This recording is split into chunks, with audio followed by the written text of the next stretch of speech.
Hello dear students, ये class आपके लिए बीए फर्स्ट ईयर के स्टूडेंट्स की है, जिसमें हम शिक्षा शास्त्र विषय का पेपर नंबर 1 या पेपर फर्स्ट पढ़ रहे हैं, जिसका टाइटल है प्रिंसिपल ऑफ एजुकेशन।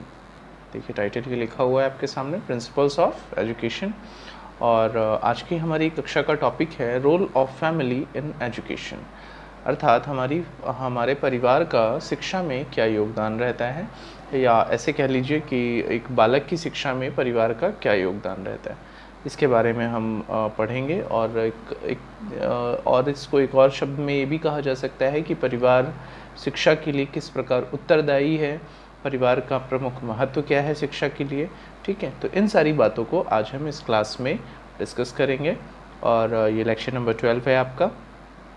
इसके पहले 11वें लेक्चर तक हम लोग पढ़ चुके हैं, जहाँ पर हमने शिक्षा के विभिन्न एजेंसीज़ के बारे में जाना था, एजेंसीज ऑफ एजुकेशन, जिसमें कि हम लोग formal, non formal, informal agencies के बारे में पढ़ चुके थे, और साथ ही साथ active and passive agencies, active and passive element या एजेंसीज़ के बारे में भी हम लोग पढ़ चुके हैं। ठीक है, तो आज हम लोग यहाँ से नए टॉपिक को कंटिन्यू कर रहे हैं, role of family in education. Okay student, so let's to be get start.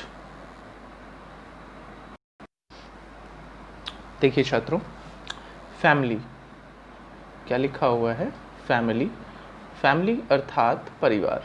Hindi में इसे परिवार और इंग्लिश में क्या कहते हैं, फैमिली कहते हैं। कुछ बुक्स में आप जब पढ़ रहे होगे तो वहाँ पे परिवार की जगह पर ये जो टॉपिक आपका परिवार से रिलेटेड है कि परिवार का क्या महत्व है, तो कुछ बुक्स में यहाँ पर घर कंसीडर किया गया है, परिवार की जगह पे घर को कंसीडर किया गया है कि घर का क्या महत्व है, घर का क्या योगदान है हमारी पढ़ाई में, और बालक की शिक्षा व्यवस्था में घर का क्या योगदान है उसके बारे में बात की जाती है। तो दोनों चीज़ें एक हैं, आपको कंफ्यूज नहीं होना है, क्योंकि देखो परिवार कहाँ घर रहता है, घर में ही तो रहता है। घर परिवार एक जैसे, एक वैसे तो पर्यायवाची नहीं है, लेकिन उनका जो फीलिंग है, जो उसका भाव है, जो उसका जो सेंस है, वो परिवार और घर लगभग एक जैसा है।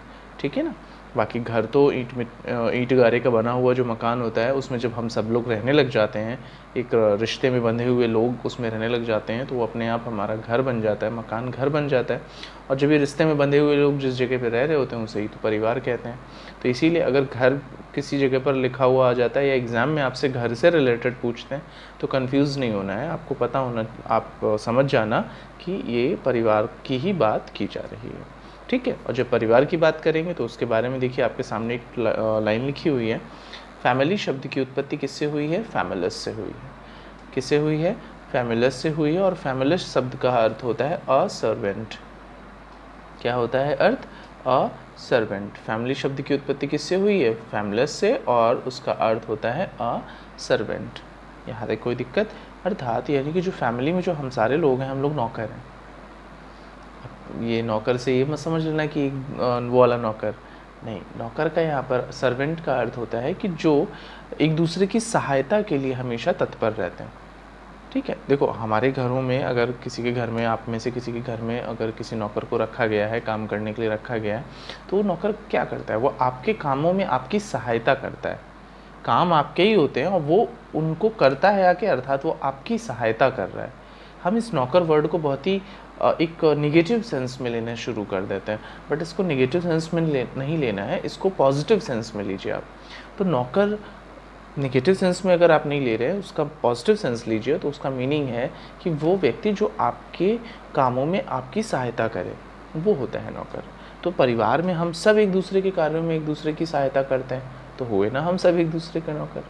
तो फैमिलस शब्द की उत्पत्ति यहीं से हुई है और उसी से बना है फैमिली।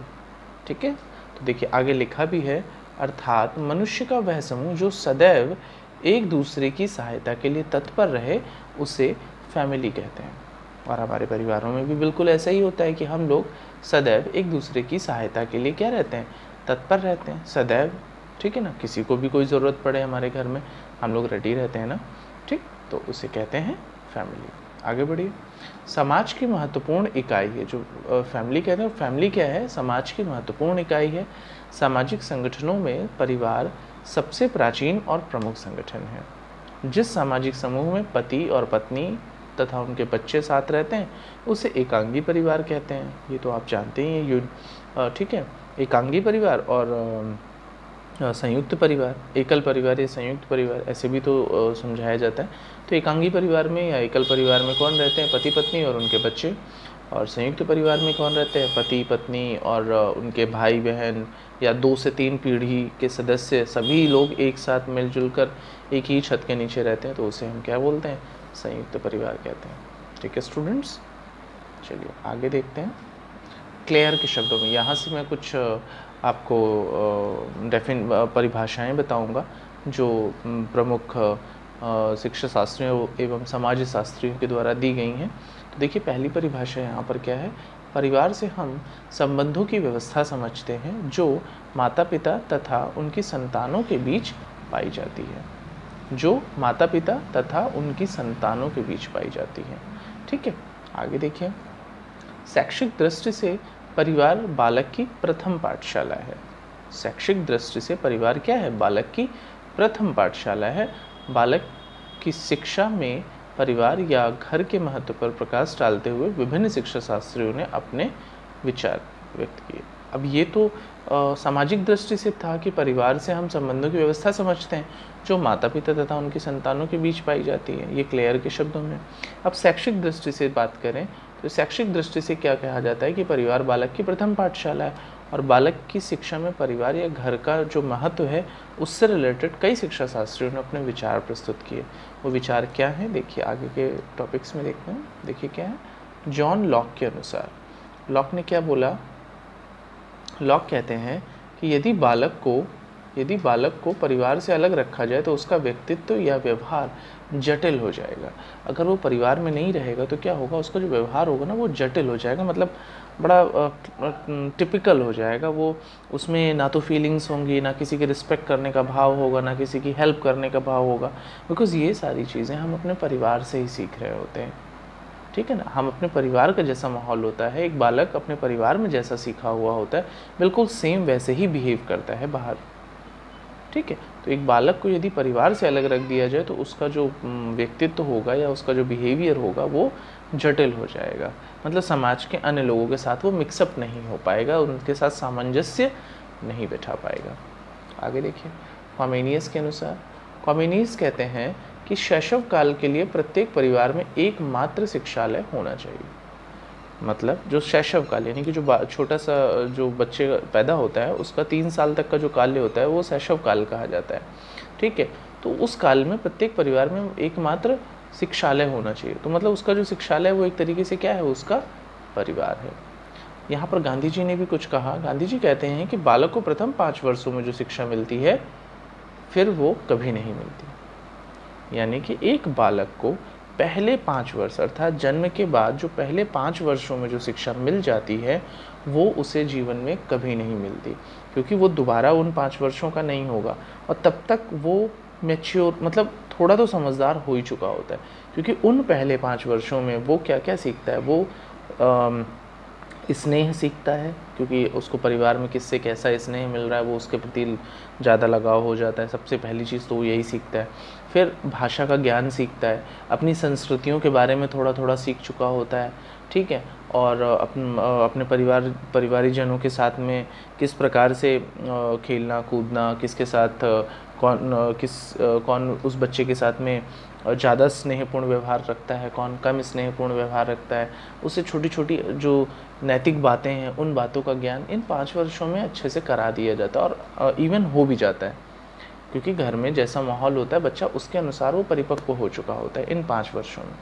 5 वर्षों के बाद तो हम उसे घर से बाहर अन्य लोगों के संपर्क में भी लाना शुरू कर देते हैं, विद्यालय भेजना शुरू कर देते हैं, तो वहाँ पर वो और नई चीज़ें सीख रहा होता है। ठीक है, तो प्रथम 5 वर्षों में जो शिक्षा मिलती है वो फिर दोबारा कभी नहीं मिलती। ठीक है, आगे देखते हैं। लॉरी के अनुसार शैक्षिक इतिहास के समस्त स्तरों पर परिवार बालक की शिक्षा का मुख्य साधन है।